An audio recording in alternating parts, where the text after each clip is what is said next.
West Asia വാറിൻ്റെ മറ്റൊരു മുൾമുനയിലോട്ട് പോവുകയാണ്. America Hormuz അടച്ചു. മനസ്സിലാക്കേണ്ടത്, ഇസ്ലാമാബാദ് ടോക്സിനകത്ത് ചില അമേരിക്കൻ പത്രങ്ങൾ റിപ്പോർട്ട് ചെയ്യുന്നുണ്ട്, അത് ഫെയിലിയർ ആവുകയാണെങ്കിൽ ഈ പറയുന്ന എൻറിച്ച് യുറേനിയം ആണെങ്കിലും അതേപോലെ തന്നെ ലോങ് റേഞ്ച് മിസൈലാണെങ്കിലും അവിടുത്തെ പല കാര്യങ്ങളും, ഒരു ഇമ്പോർട്ടൻ്റ് ആയിട്ടുള്ള പല കാര്യങ്ങൾ പറഞ്ഞിട്ടുണ്ട്. അതായത് ഹോർമുസ് പൂർണ്ണമായും തുറക്കണം. ഇതൊന്നുമില്ല എങ്കിൽ അമേരിക്കൻ വൈസ് പ്രസിഡന്റ് JD വാൻസും ഈ സ്റ്റീഫൻ വിറ്റ്കോഫും അമേരിക്കൻ ഡെലിഗേഷൻ ഈ പറയുന്ന ഇറാനിയൻ ഡെലിഗേഷനോടും പാകിസ്ഥാനോടും പറഞ്ഞിട്ടുണ്ട്, ടോക്സ് ഫെയിലർ ആവുകയാണെങ്കിൽ അടുത്ത ഓപ്ഷൻ, കാരണം മനസ്സിലാക്കുക ഇപ്പോഴും ട്രൂസാണ്, സീസ് ഫയർ നിലനിൽക്കുകയാണ്, 2 ആഴ്ചത്തെ, ഇനി ഒരാഴ്ചയും കൂടെ ഉണ്ട്, അവർ ഹോർമുസ് അടയ്ക്കുമെന്ന് തന്നെ പറഞ്ഞു. ഇത് തന്നെ പറഞ്ഞു. ഇത് ചില ഇന്ത്യൻ മീഡിയകൾ ഇത് പിന്നീടാണ് ഇത് റിപ്പോർട്ട് ചെയ്യുന്നത്. ഇവരോട് ഇത് പറഞ്ഞിരുന്നു ഹോർമുസ് അടയ്ക്കുമെന്ന്, അവരോട് പറയുകയും ചെയ്തിരുന്നു. ഏതെങ്കിലും രീതിയിൽ ഹോർമുസ് അടയ്ക്കുകയാണെങ്കിൽ അതിനകത്ത് അമേരിക്കൻ വാർഷിപ്പ് ഇറാൻ്റെ തൊട്ടടുത്ത് 5-6 കിലോമീറ്റർ അവിടെ പെട്രോളിംഗ് നടത്തും.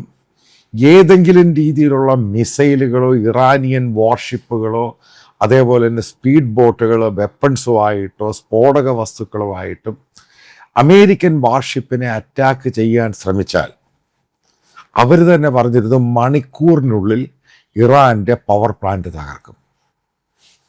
അതുകൊണ്ടാണ് ഏകദേശം 13-14 മണിക്കൂറായി ഹോർമുസ് അടച്ചിട്ട് അവിടെ മനസ്സിലാക്കുക, ഇറാനുമായിട്ട് ലിങ്ക് ചെയ്യുന്ന ഷിപ്പുകൾ, അതായത് ഇറാനിലോട്ട് പോകുന്നതും ഇറാനിയൻ പോർട്ടിലോട്ട് പോകുന്നതും അവരുടെ ക്രൂഡുമായി പോകുന്നു. അതേപോലെ മറ്റുള്ള രാജ്യങ്ങളിൽ നിന്നും ഇറാന് ആവശ്യമുള്ള ചില സാധനങ്ങളുണ്ട്, അത് ഇന്ത്യ അയക്കുന്നുണ്ട്.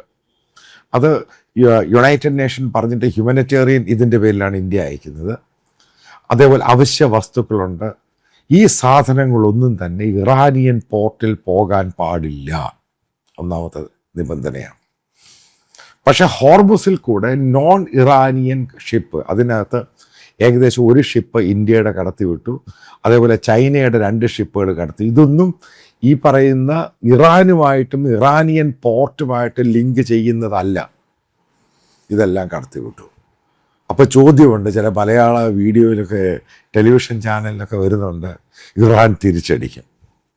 മനസ്സിലാക്കൂ, ഇറാൻ്റെ കയ്യിൽ ഓപ്ഷനില്ല.